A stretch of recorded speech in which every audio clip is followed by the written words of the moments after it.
Camping serye muna tayo mga mare. So for today's video, eto na naman po ang pamilyang Gala at kami ay pupunta sa Tanay Rizal. Yeah! Kasama nga po pala namin ang aming mga kaibigan, ang Team De Vera at ang Team Menjola.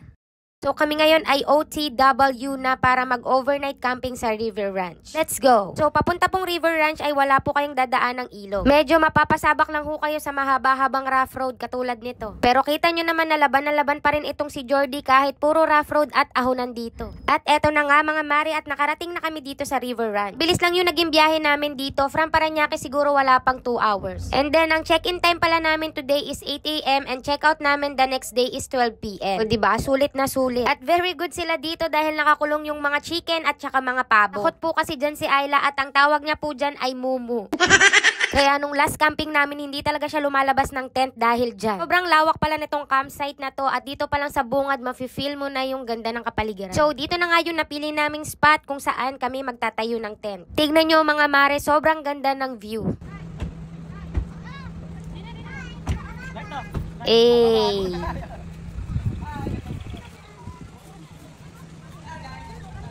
Sobrang nakaka-relax, diba? Yung tipong makakalimutan mo yung mga suliranin mo sa buhay. At may ilog din pala dito na pwede nyong liguan.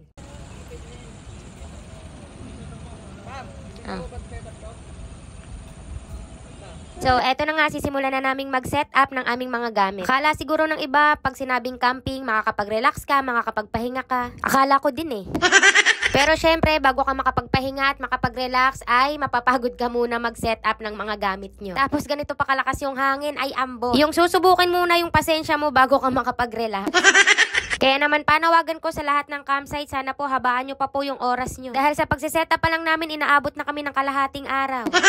Bumili na nga pala ako ng higaan namin na medyo malaki-laki. Nung last camping kasi namin ay hindi kami gaano nakatulog dahil hindi komportable yung aming hinigaan. Kaya ngayon, king size na yung in-order kong airbed para siguro kahit magpagulong-gulong kami dito ay pwedeng-pwede. Self-inflate na nga pala itong na-order ko, kaya naman madaling iset up. Meron na siyang option ng inflate, off at saka deflate. Rechargeable na din pala ito at Type-C po ang kanyang charger.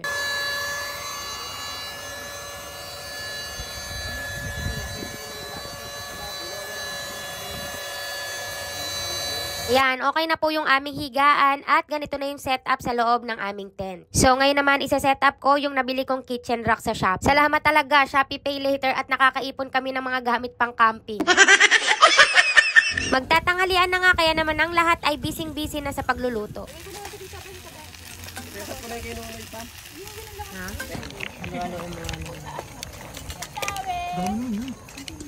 After magluto, syempre, chibugan time na.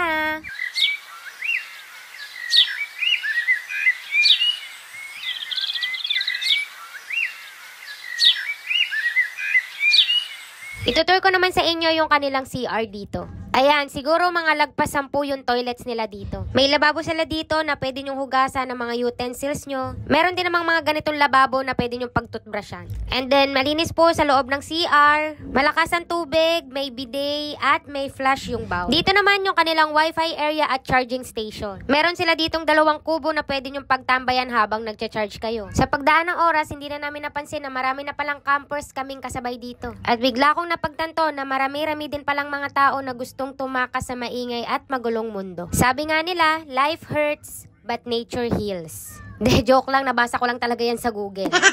At after kumain, syempre rekta inom na agad. Charis. Eh yun naman talaga yung pinunta natin dito, mag-relax at mag-chill, diba?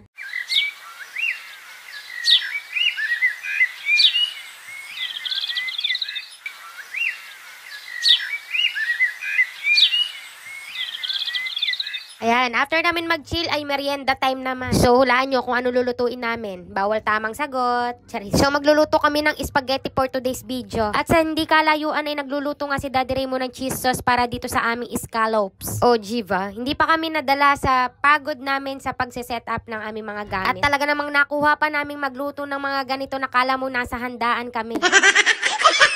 Ganito na nga pala yung naging setup namin nung gabi. Lahat ay may kanya-kanyang pailaw.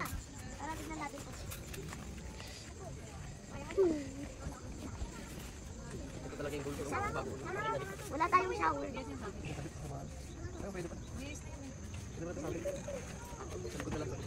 Meron nga pala sila ditong libreng firewood para sa bonfire. Pangpainit po yan dahil sobrang lamig talaga dito lalo pag gabi. Kaya kung pupunta po kayo dito, huwag niyong kalimutang magdala ng jacket, medyas at saka ng sombrero. Dahil mayat maya po ang ambon talaga dito. Sumapit na nga muli ang umaga at grabe, sobrang lakas ng hangin. Dapat talaga pag pupunta kayo dito ay matibay-tibay yung dala nyong tent. At gising na rin yung mga kasabayan nating campers dito.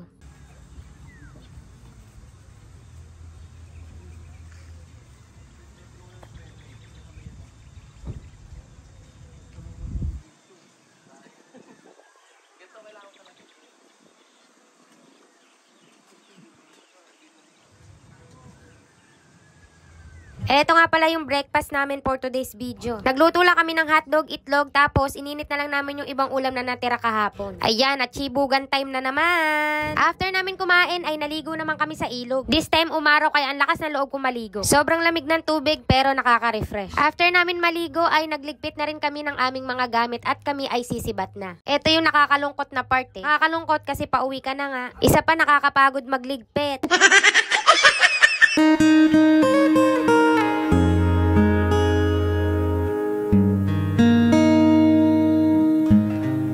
Salamat River Ranch sa napakagandang camping experience namin dito. Isa na namang masaya at memorable na camping experience ang naranasan namin ngayon. Hanggang sa susunod mga mare, salamat sa panonood!